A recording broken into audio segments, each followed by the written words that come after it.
Let's be clear, it's not a housing problem we've got, it's a construction problem we've got.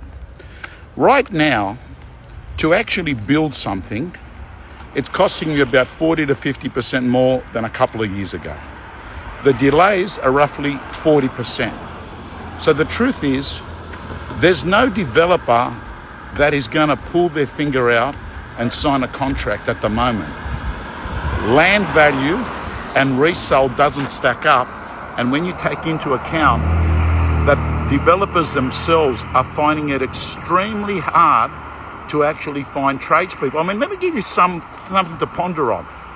A bricklayer, mate, none of these are working for builders anymore, or any tradespeople really. They go out and work for themselves. And you know what?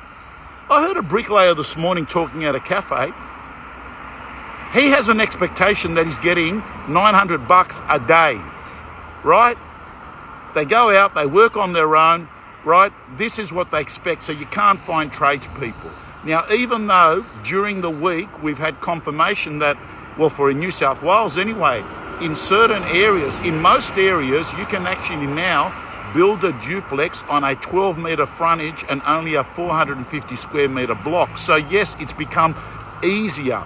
Of course, this is layered by each council's got certain rules, but the state government has changed it. Essentially, pretty much you can put a duplex in most spots these days, subject to your council, right? I'm not going to turn around and say it's a blanket rule.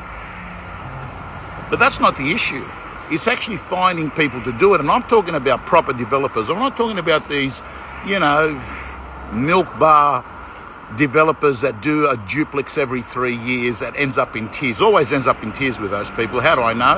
Because I'm the one that sells them the property, and then 2 years later, they're selling it back again, and it's ended up being a sad story because they overestimated what they were going to sell them for, and they underestimated what it was going to cost to build them. Anyway, I'm babbling on, but I just want to let you know, we need some incentive for developers.